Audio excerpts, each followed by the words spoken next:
영상 보시기 전에 구독, 좋아요, 알람 설정, 댓글까지 이야르!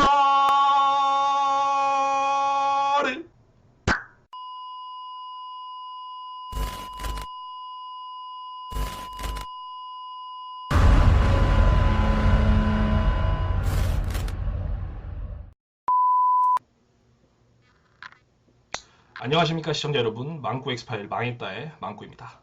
오늘 전해드린 사건은 전북 순창에서 일어난 한 미제 사건인데요. 발견 당시에 손목이 없는 상태로 백골이 된 사체가 발견이 되어 큰 충격을 불러일으켰던 그런 사건입니다.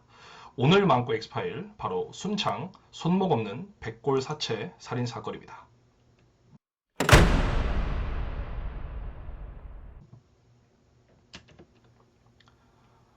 2010년 10월 전라북도 임실군에 사는 안경훈 씨, 당시 만 65세 이 안 씨로 표현을 하도록 하겠습니다. 안 씨가 실종된 지 1년 3개월 만에 전북 순창군에서 손목이 없는 백골 사체로 발견된 사건입니다.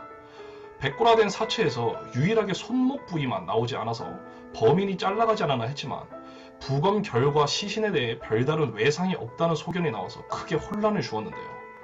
2019년 기준으로 사건이 발생한 지 10년이 지났지만 아직도 범인을 검거하지 못해 결국 장기 미제의 사건이 되었습니다. 사건의 발단은 2009년 7월 5일로 거슬러 올라갑니다. 그날 안 씨는 이상하게 술에 몹시 취한 듯 심하게 비틀거리더니 집에 들어서자마자 그대로 고꾸라져 버렸다고 했는데요. 안 씨의 부인 허 씨가 간신히 남편을 부축해 거실에 눕혔지만 안 씨는 좀처럼 말을 하지 못했고 눈 두덩이에 언저리에 상처가 있었으며 신고 있던 장화를 벗겨보니 이상한 대변 같은 게 묻어 있었다고 했습니다. 단순히 술에 취했다고 보기엔 뭔가 석연찮은 점도 있었고 해서 허 씨는 남편을 병원에 데려가려고 했는데 그때 갑자기 전화 한 통이 걸려오게 됩니다. 전화를 건 사람은 바로 허 씨의 제부였는데요. 제부가 고맙게도 병원에 데려다 주겠다고 하니 제부를 믿고 남편을 병원에 보냈습니다. 그런데 병원에 간 지 얼마 되지 않아 제부가 돌아오길래 허 씨는 벌써 병원에 갔다 왔어요? 라고 물었는데 제부는 뜻밖에도 아니에요. 집에서 말도 못하던 사람이 병원 가서는 말도 잘하네요. 본인이 병원에 안 간다고 문을 막 두들기더라고요. 라고 말했다고 했습니다. 그리고 나선 안 씨가 자신에게 20만 원을 빌린 뒤 차에서 내려 어딘가로 갔다고 했습니다. 허 씨는 남편이 제 발로 병원에 가려나 보다 하고 대수롭지 않게 생각을 했는데 새벽녘이 되도록 남편은 돌아오지 않았다고 했습니다. 그래서 허 씨는 경찰에 실종 신고를 하게 되죠.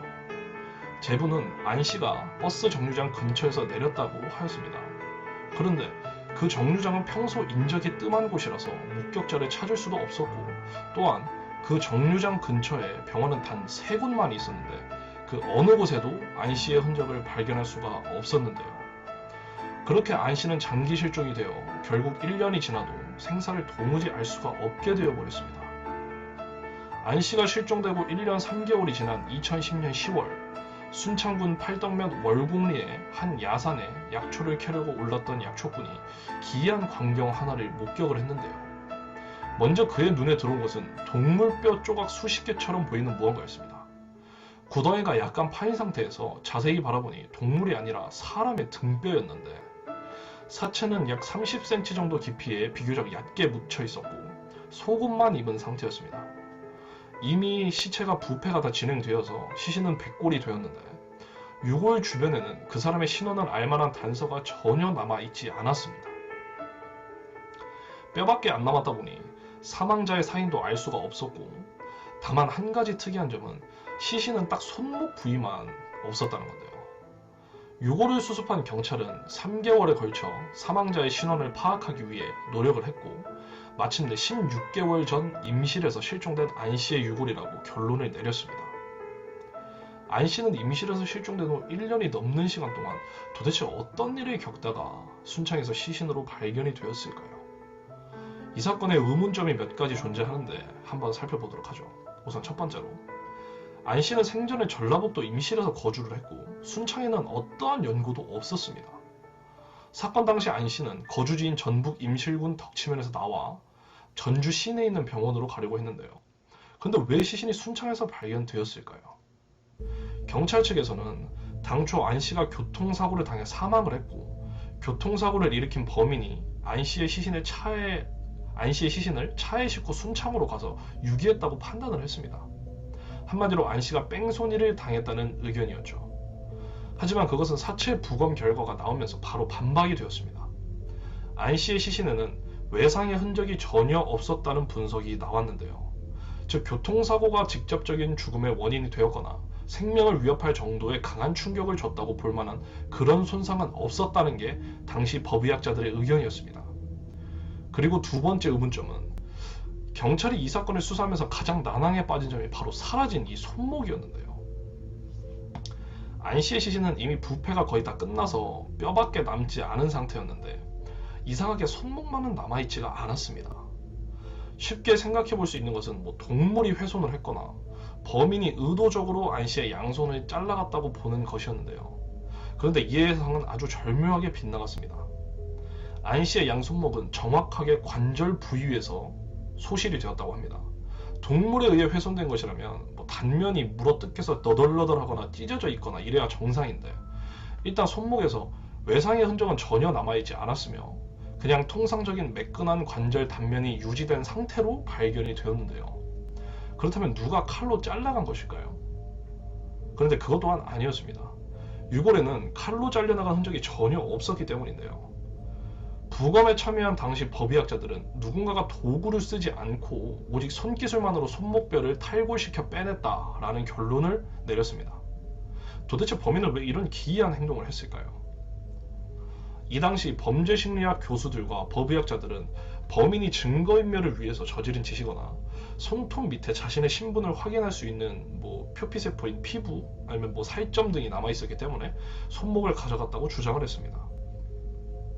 손목을 자르지 않고 손기술만으로 탈골시켜 빼낸 것에 대해서 범인은 탈골을 해본 경험이 있는 사람, 그러니까 즉 뼈와 뼈 사이를 분리를 해본 사람일 것이라고 주장을 했는데요. 이에 부합하는 인물은 가축을 도축하고 발굴에 능통한 도축업자일 가능성이 매우 높다고 봤습니다. 그리고 마지막으로 또 하나의 의문점은 안 씨 시신 주변에 있던 40여 개의 뼈 조각이었습니다. 그 뼈 조각들은 정밀 감정해본 결과 모두 소와 돼지의 잡뼈와 머리 부분의 뼈로 밝혀졌는데요. 그런데 이 소와 돼지의 DNA는 감정할 수가 없었습니다. 그 이유는 모두 한번 삶았던 뼈들이었기 때문인데, 이러한 뼈들은 주로 국밥집이나 이런 데 육수를 쓸 때 내는 재료들이었습니다. 이렇게 가축뼈를 많이 지녔던 범인은 과연 누구일까요? 보통 국밥집이나 이런 데서 육수를 우려내기 위해서 가축뼈를 삶고 나면 버리는 게 보통인데, 그 버린다는 과정이 우리가 일반적으로 생각하는 대로 음식물 쓰레기통에 버린다는 이야기가 아니고요. 흔히 소뼈는 버릴 게 하나도 없다고 이야기를 하는데, 간 나온 뼈는 육수를 우려낼 때 쓰지만 삶고 난 다음에 뼈도 쓸 때가 있다고 합니다. 주로 개를 사육하는 농장에서 그 소뼈나 돼지뼈들을 모아서 믹서기로 곱게 갈아서 개들을 먹이는 데 쓴다고 하는데요. 삶은 동물뼈를 대량으로 가지고 있다는 점에서 범인은 개육하는 사람이라고도 볼 수가 있게 된 거죠. 그 당시 식육견 유통업자가 설명하기를 뼈마디 관절이란 것은 쉽게 말해 관절은 힘줄과 연결되어 있다고 합니다. 즉 힘줄만 떼면 관절이 저절로 분리가 된다는 것인데, 이 과정은 매우 간편한 과정이며 개장수들이라면 누구나 할 수 있을 정도라고 합니다. 마침 안 씨의 시신 중에 사라진 손목 부위에 대해 누군가가 손기술로 탈골시켜 빼냈다는 부검 소견이 나왔다고 앞에서 말씀을 드렸었죠. 그렇다면 범인은 개장수였을까요? 아니면 도축업자였을까요? 그것도 아니라면 도대체 범인은 무슨 일을 하는 사람이었을까요? 이와 반대로 조사에 따르면 2009년 7월 5일에 안 씨가 사는 마을 사람들은 안 씨가 비틀거리며 집으로 가는 모습을 보았음이 확인이 되었습니다. 그리고 그가 걸어온 방향을 역추적을 해본 결과 지금은 폐허가 됐지만 그곳은 과거 개를 도축했던 곳이라고 밝혀졌습니다. 경찰은 안 씨가 사건 당일 이곳에 왔을 것이라고 추정을 하였는데, 사실 안 씨의 몸 상태를 보더라도 그 근처에서 갈 만한 곳이 그곳밖에 없었기 때문이었는데요. 그리고 안 씨가 사건 당일에 술에 취한 마냥 비틀거렸던 이유는 정말로 술에 취해서가 아니라 전기 충격을 당했기 때문이라는 게 당시 경찰 측의 주장이었습니다. 그런데 마을 사람들 말에 따르면 안 씨의 동서, 즉 아내 허 씨의 제부가 과거에 개 도축장을 운영했다고 했습니다. 마침 그는 안 씨를 병원으로 데리고 나간다고 떠난 사람이기도 했죠. 경찰은 안 씨의 동서인 김 씨를 유력한 용의자로 보고 수사를 계속했습니다. 그 결과 사건 당일 김 씨의 행적에서 수상한 점을 하나 발견을 했는데, 김 씨는 안 씨를 데리고 전주시에 있는 병원에 가는 길에 헤어졌다고 했는데, 그 경우 도로 CCTV에 전주 방향으로 가는 길, 임실 방향으로 가는 길, 이렇게 양 방향에서 판독이 되어야 정상입니다. 그러나 전주 방향 도로 CCTV 어느 곳에서도 김 씨의 차가 찍히지가 않았습니다. 사건 당시에 임실에서 전주로 가는 길은 오직 하나뿐이었는데 말이죠. 그런데 김 씨의 차는 엉뚱한 곳에 있는 CCTV에 촬영이 되었는데, 그것은 바로 순창 방향의 도로에 설치된 CCTV였습니다. 7월 6일 새벽 2시 55분 무렵에 김 씨의 집에서 안 씨의 유골이 매장된 순창까지 가는 길에 한 군데의 CCTV가 있었는데, 순창으로 가는 방향의 CCTV에는 찍히지 않았지만 임실로 돌아오는 방향의 CCTV에는 찍혀 있었습니다. 그런데 애석하게도 번호판이 가려진 채로 찍혀서 김 씨의 차가 맞는지는 처음엔 알 수가 없었습니다. 그런데 다음날 오전 8시 반쯤에 같은 CCTV에 김 씨의 차가 순창으로 향한 것과 46분 뒤인 9시 18분에 다시 임실로 돌아오는 것까지 모두 적나라하게 찍혀 있었습니다. 두 차량을 비교 분석한 결과 동일한 차종으로 밝혀졌는데요. 그리고 김 씨는 안 씨를 탑차에 데리고 갔다고 했는데, 7월 6일 새벽에 순창에서 임실로 돌아오는 방향에 찍힌 용의 차량도 바로 탑차였습니다. 그래서 경찰은 곧바로 김 씨의 차량을 조사했습니다. 그러나 탑차 내부 혈흔 조사를 실시했으나 어디에서도 안 씨의 혈흔은 발견되지 않았습니다. 그런데 어찌된 일인지 경찰의 조사가 끝나고 불과 며칠 뒤에 김 씨의 차량에 불이 나 전소하는 사건이 발생했는데, 과연 우연한 화재 사고였을까요? 아니면 김 씨가 경찰이 미처 짚고 넘어가지 못한 사이에 범행을 감추기 위해 일부러 불을 질렀을까요? 그 밖에도 김 씨가 범인의 가능성을 높여주는 정황 증거들은 참 많았습니다. 안 씨의 유골이 발견된 곳은 일제강점기 때만 사용했던 도로라 마을 사람들만 안다고 했습니다. 즉 범인은 이곳의 지리를 잘 아는 사람이어야 한다는 뜻이죠. 그런데 유력한 용의자 김 씨는 안 씨의 유골이 발견된 그 야산이 있는 마을에서 나고 자란 사람이었음이 밝혀졌습니다. 심지어는 그 마을에 김 씨의 부모도 최근까지 살고 있었고 부모를 뵈러 종종 왔었다고 합니다.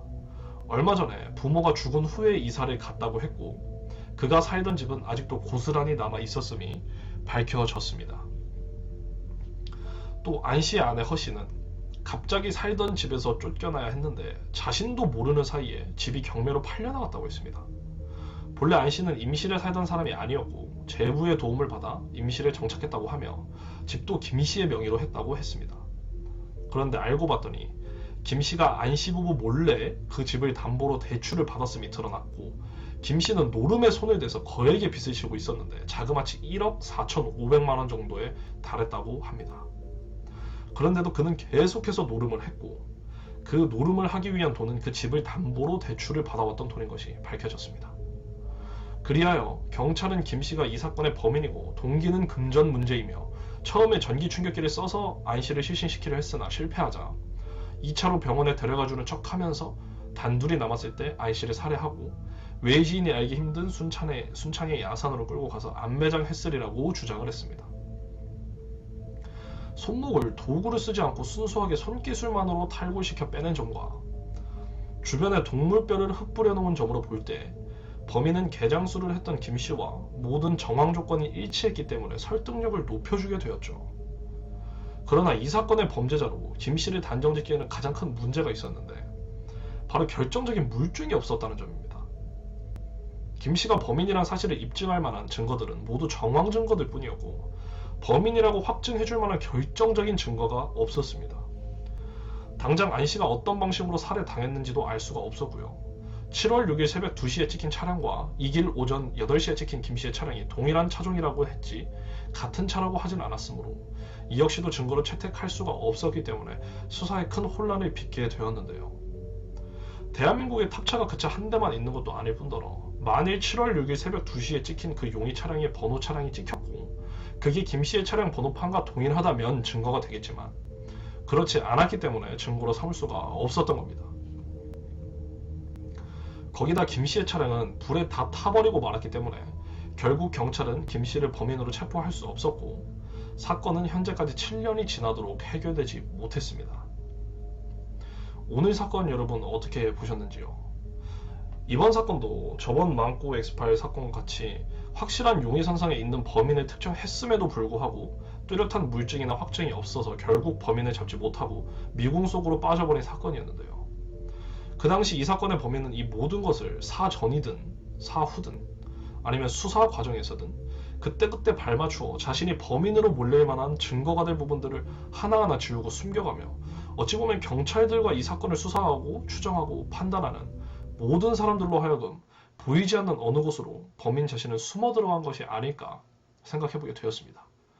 수많은 사람들이 수사를 파헤치기 위해 달려들었음에도 불구하고 절대 다수 대 소수의 싸움에서 자신에게 옥죄어오는 사슬을 풀어버리고 그 소수가 싸움에서 이기게 되어버린 참혹한 결과를 낳게 된 것이 결국 이 사건 피해자의 한을 풀지 못하고 이대로 끝나버린 안타까운 상황을 초래한 것은 아닌지 생각해보며 오늘 망고 엑스파일 여기서 마치도록 하겠습니다. 시청해주셔서 감사합니다.